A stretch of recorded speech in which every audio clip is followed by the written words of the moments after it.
Bev podcast, Patrick Beverley spoke about Russell Westbrook allegedly refusing to join that Lakers huddle during a preseason game.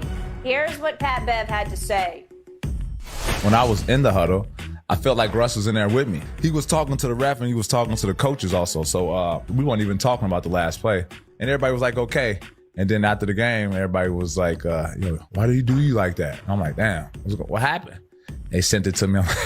Obviously, it's funny as hell. But hey, you know what? But we told him on the plane, like, hey, Russ, anything you do, bro, they like go attack you. Like, so damn, I'm sorry you got to go through that. They try to kill my boy Russ, man. I know. I honestly can't imagine it. It don't faze him, but as a human, you got to keep your sanity in it because you kind of lose yourself. But man, mentally, he's been solid.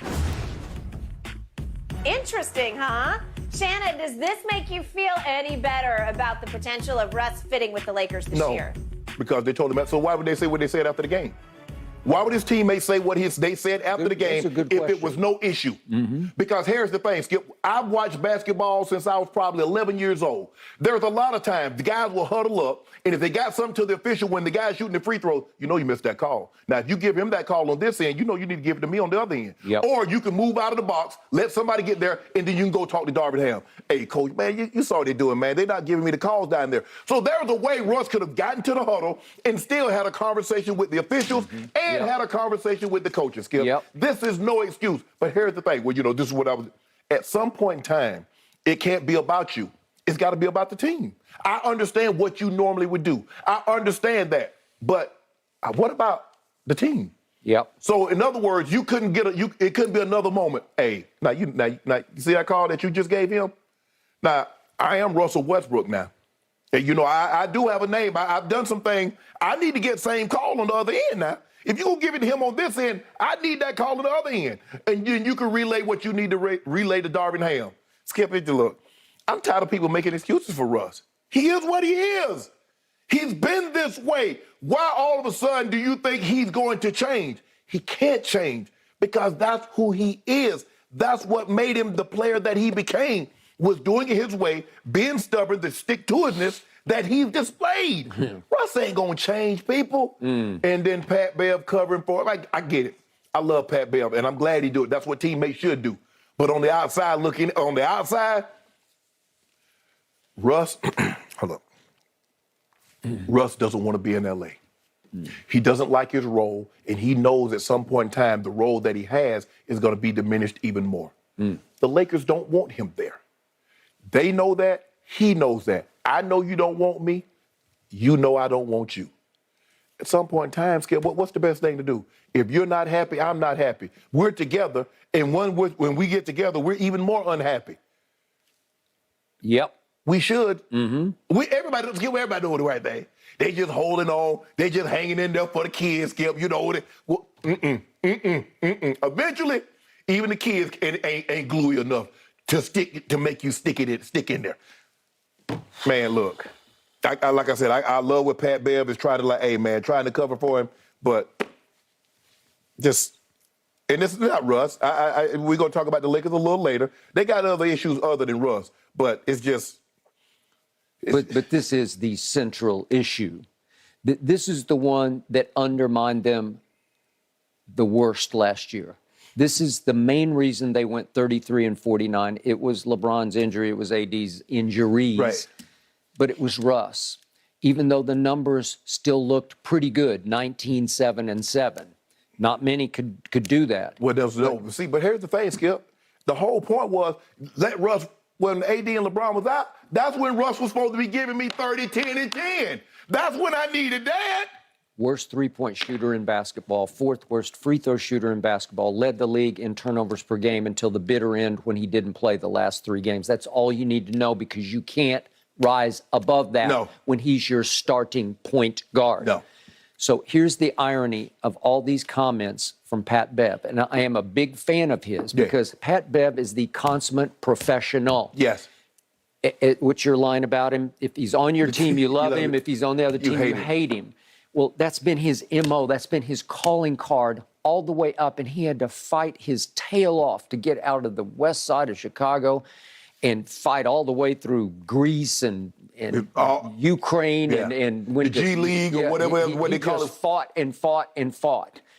And his calling card became his ability to irritate, to distract, to annoy. And he does it with clever trash talk, but he has the biggest, strongest will of any little man that I know, because he is unflappable. He is unshameable. He just says, I'm Pat Bev and you're not, and I'm going to keep doing what I do. Right. But it's all part of his toolkit is to do that. But he doesn't take it personally. Russ took it personally, and I don't blame Russ, because Pat tried to snake the ball from him and broke the unwritten rule when he had the ball under his arm, and they hit knees, and it tore Russ's meniscus. Yeah. And sometimes you get a little tear, but this was a big tear. It tore all the way through, and it took 2 surgeries to fix it. And you can argue right now it could be affecting him as we speak. Correct. It's taking some years off the back end of his career, thanks to that guy who was a thorn in his side, and it was personal for Russ, but Pat Bev doesn't take anything personal. That's how he plays basketball. Right.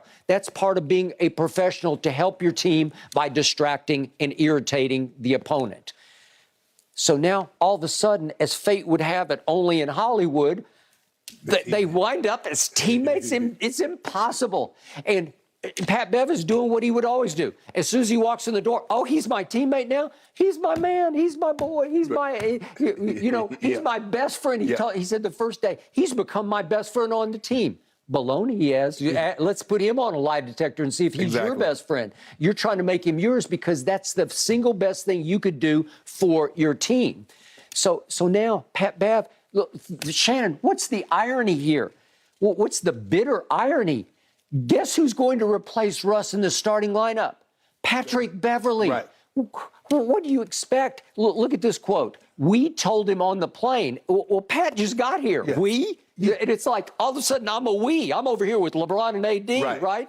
Where I showed you the video that night. Russ is sitting in street clothes in the middle of the bench, and the new big 3 is sitting at the end of the bench, all together. 1, 2, 3. LeBron, AD, Pat Bev. They become the new big 3, or a threesome. I can't really include Pat Bev in the big 3, but that he's in the starting line. He's become a voice. He's become a vocal leader of this team, because that's who he is. He did it for the T-Wolves last year, right? He was their emotional, psychological leader. Right. Well, look at him now. He's already talking about we told Russ on the plane, hey, Russ, anything you do, they're going to attack you. I'm sorry you got to go through that, bro. What are you talking? Does he understand what happened last year? Does he understand what Russ put Laker Nation through last year? Attack you? It's like Russ attacked them. He shamed them. Exactly. It got so bad that he's in the corner. He's starting to shoot a 3, and the whole crypt. No, please, no. Does he not understand the history, what went on with Russ last year? Because he finally, his dream came true, and it became the ultimate nightmare for everybody watching. Yeah. He just couldn't live up to the stage he was put on, because he got exposed on a stage that was 10 times bigger than the Oklahoma City. It's 100 times bigger, but than Washington or Houston or Oklahoma City, especially. All of a sudden, you're on the biggest stage. You're a slam dunk first ballot Hall of Famer. For the previous 5 years, you averaged a triple-double, and all of a sudden, your dream came true, and you can't hack it, because you got the worst pair of hands I've ever seen on a point guard in all my years watching basketball. Right. But the disappointment. But see, Skip, without expectation, there can be no disappointment.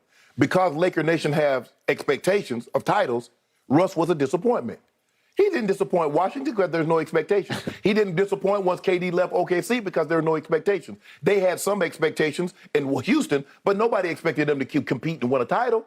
So there can be no disappointment. But when I have expectations, and I expect things to go a certain way, because, and they don't. Remember, what did Laker Nation think? What was the premise? LeBron and AD recruited him. Yes. They blessed him. Yes. They campaigned for Jeannie and Rob to go get him. Right. Bring him to L.A. We need him. Well, okay, once you get those two to bless you, then Laker Nation's going to say, do it. Yeah, exactly. Show us. Exactly. Go. And the thing is, Skip, and what was it? If AD's out, LeBron and Russ. If Bron is out, AD and Russ.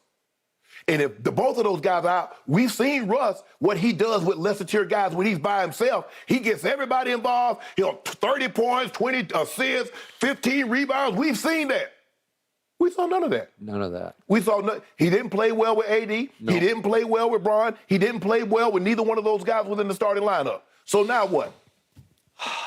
As you pointed out, I see waning athleticism, and his game hinges on athleticism because for a while, the force that he created going to the basket was pretty rare. Yeah, I'm not sure I've ever seen anything quite like the way he attacked the basket. Yeah, he was right there with athleticism. He's right there with D Rose. We know how athletic D Rose was before injuries robbed him.